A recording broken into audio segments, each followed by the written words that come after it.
വടക്ക് പടിഞ്ഞാറൻ ബംഗാൾ ഉൾക്കടലിൽ രൂപപ്പെട്ട ന്യൂനമർദ്ദത്തിന്റെ സ്വാധീന ഫലമായി സംസ്ഥാനത്ത് ഇന്നും നാളെയും ശക്തമായ മഴയ്ക്ക് സാധ്യത. ഇന്ന് പത്തനംതിട്ട, ആലപ്പുഴ, കോട്ടയം, ഇടുക്കി, എറണാകുളം, തൃശൂർ, കണ്ണൂർ, കാസർഗോഡ് എന്നീ ജില്ലകളിലാണ് ഒറ്റപ്പെട്ട സ്ഥലങ്ങളിൽ ശക്തമായ മഴയ്ക്കുള്ള സാധ്യത കാലാവസ്ഥാ വകുപ്പ് പ്രവചിച്ചിട്ടുള്ളത്. ജാഗ്രതയുടെ ഭാഗമായി ഈ ജില്ലകളിൽ കേന്ദ്ര കാലാവസ്ഥാ വകുപ്പ് യെല്ലോ അലർട്ട് പ്രഖ്യാപിച്ചിട്ടുണ്ട്. ചൊവ്വാഴ്ച കോട്ടയം, ഇടുക്കി, എറണാകുളം ജില്ലകളാണ് ഒറ്റപ്പെട്ട സ്ഥലങ്ങളിൽ ശക്തമായ മഴയ്ക്കുള്ള സാധ്യതയുള്ളത്. 24 മണിക്കൂറിൽ 64.5 മില്ലിമീറ്റർ മുതൽ 115.5 മില്ലിമീറ്റർ വരെ മഴ ലഭിക്കുന്ന സാഹചര്യത്തെയാണ് ശക്തമായ മഴ എന്നതുകൊണ്ട് അർത്ഥമാക്കുന്നത്. തിരുവോണ ദിനമായ ബുധനാഴ്ചയും മൂന്നാം ഓണമായ വ്യാഴാഴ്ചയും മഴ മുന്നറിയിപ്പ് നിലവിലുണ്ട്. ശക്തമായ മഴയ്ക്കുള്ള സാധ്യതയില്ലെങ്കിൽ നേരിയതോ മിതമായതോ ആയ മഴയ്ക്കുള്ള സാധ്യതയാണ് കാലാവസ്ഥാ വകുപ്പ് പ്രവചിക്കുന്നത്. മഴയ്ക്കൊപ്പം ഇടിമിന്നലിനും മണിക്കൂറിൽ 30 മുതൽ 40 കിലോമീറ്റർ വരെ വേഗത്തിൽ ശക്തമായ കാറ്റിനും സാധ്യതയുണ്ടെന്നും കേന്ദ്ര കാലാവസ്ഥാ വകുപ്പ് അറിയിച്ചു.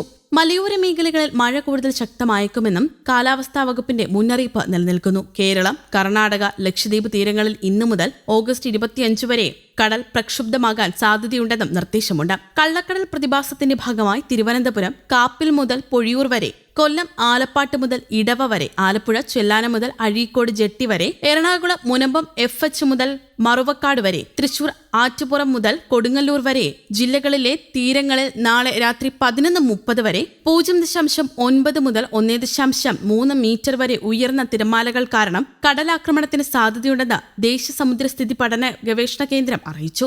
സംസ്ഥാനത്ത് ഇന്ന് കേരള തീരത്ത് കടലാക്രമണത്തിന് സാധ്യതയുണ്ടെന്ന് അധികൃതർ മുന്നറിയിപ്പ് നൽകി. കള്ളക്കടൽ പ്രതിഭാസത്തിന്റെ ഭാഗമായി കേരള തീരത്ത് ഇന്ന് രാത്രി 11:30 വരെ 0.9 മുതൽ 1.3 മീറ്റർ വരെ ഉയർന്ന തിരമാലകൾ ഉണ്ടാകാൻ സാധ്യതയുണ്ടെന്ന് ദേശീയ സമുദ്ര വിവര വിശകലന കേന്ദ്രം അറിയിച്ചു. ഇതിന്റെ അടിസ്ഥാനത്തിൽ മത്സ്യത്തൊഴിലാളികളും തീരദേശവാസികളും അതീവ ജാഗ്രത പാലിക്കണമെന്ന് നിർദ്ദേശം നൽകിയിട്ടുണ്ട്.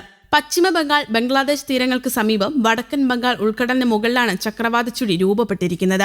അടുത്ത 24 മണിക്കൂറിനുള്ളിൽ ഇത് ന്യൂനമർദ്ദമായി ശക്തി പ്രാപിക്കാൻ സാധ്യതയുണ്ടെന്ന മുന്നറിയിപ്പ് കാലാവസ്ഥാ കേന്ദ്രം അറിയിച്ചിരുന്നു. വടക്ക് കിഴക്കൻ മധ്യപ്രദേശിനും സമീപ പ്രദേശങ്ങൾക്കും മുകളിൽ ന്യൂനമർദ്ദം തുടരുകയാണെന്നും കാലാവസ്ഥാ വകുപ്പ് അറിയിച്ചു. കേരളം, കർണാടക, ലക്ഷദ്വീപ് തീരങ്ങളിൽ 22-നും മത്സ്യബന്ധനത്തിന് തടസ്സമില്ലെന്ന് അറിയിച്ചിരുന്നു. എന്നാൽ 23 മുതൽ 25 വരെ മത്സ്യബന്ധനത്തിന് പോകാൻ പാടില്ലെന്നും കേന്ദ്ര കാലാവസ്ഥാ വകുപ്പ് മുന്നറിയിപ്പ് നൽകിയിരുന്നു. 23 മുതൽ 25 വരെ കേരളം, കർണാടക, ലക്ഷദ്വീപ് തീരങ്ങളിൽ മണിക്കൂറിൽ 35 മുതൽ 45 കിലോമീറ്റർ വരെയും ചില അവസരങ്ങളിൽ 55 കിലോമീറ്റർ വരെയും വേഗതയിൽ ശക്തമായ കാറ്റിനും മോശം കാലാവസ്ഥയ്ക്കും സാധ്യതയുണ്ടെന്നും കാലാവസ്ഥാ വകുപ്പ് പ്രവചനം നൽകിയിരുന്നു.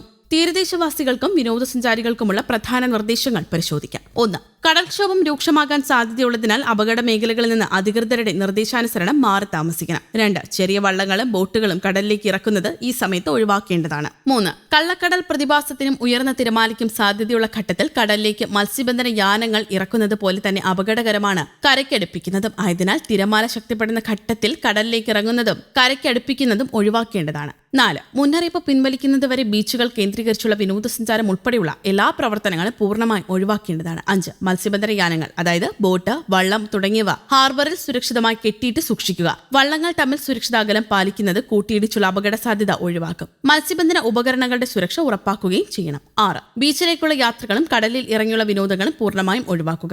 7. തീരശോഷണത്തിന് സാധ്യതയുള്ളതിനാൽ പ്രത്യേകം ജാഗ്രത പുലർത്തുക. തുടങ്ങിയ നിർദ്ദേശങ്ങളാണ് കേന്ദ്ര കാലാവസ്ഥാ വകുപ്പും സമുദ്രസ്ഥിതി പഠന ഗവേഷണ കേന്ദ്രവും തമ്മിൽ നൽകിയിട്ടുള്ളത്.